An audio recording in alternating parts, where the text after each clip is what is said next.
Students, welcome to Gyanjyoti coaching centre. Gyanjyoti coaching সেন্টারের পক্ষ থেকে তোমাদের সকলকে জানাই আরো একবার স্বাগত।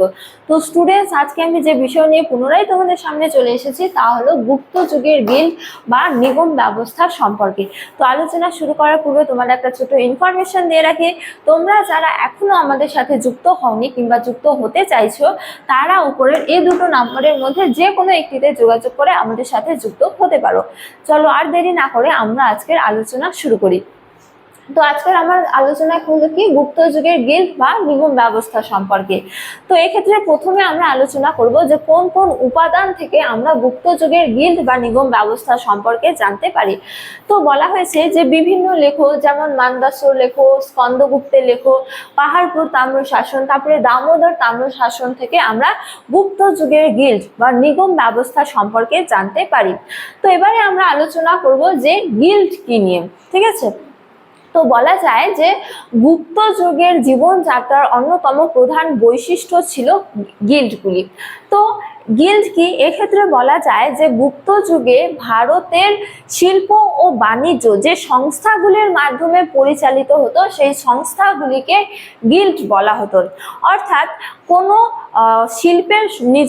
শিল্পের সঙ্গে নিযুক্ত ব্যক্তিদের নিয়ে যে সংস্থা বা সমবায় গড়ে উঠতো সেই সংস্থাকে বলা হতো গিল্ড। যেমন বলা যায় যে কাঠের কাজের সঙ্গে নিযুক্ত একাধিক শিল্পীদের নিয়ে একটি সংস্থা গড়ে উঠেছে, সেই সংস্থাকে কি বলা হতো, গিল্ড বলা হতো।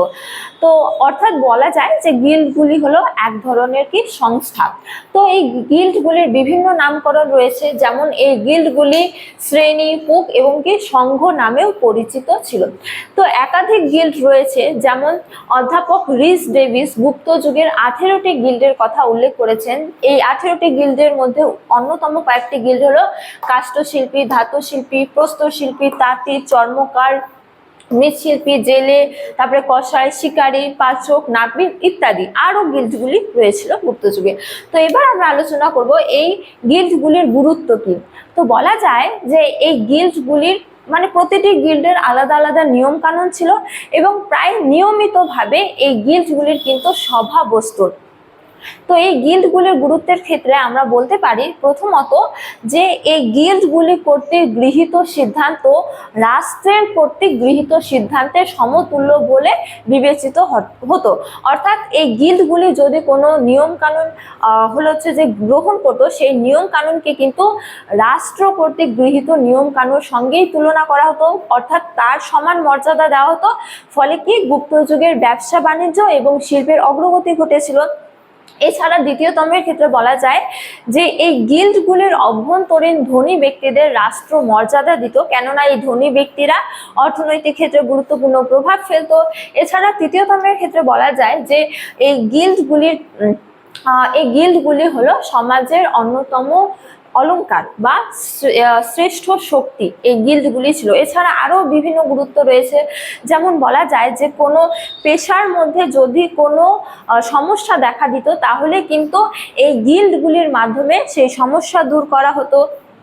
এছাড়া বলা যায় যে কোনো গিল্ডের অভ্যন্তরীণ কোনো ব্যক্তিকে যদি টাকার প্রয়োজন হতো তাহলে এই গিল্ডগুলি সুদের বিনিময়ে তাকে টাকা প্রদান করতো। এছাড়া বলা যায় যে গুপ্ত যুগে সামাজিক, অর্থনৈতিক এবং কি ধর্মীয় ক্ষেত্রে এই গিল্ডগুলি যথেষ্ট ভূমিকা পালন করেছিল।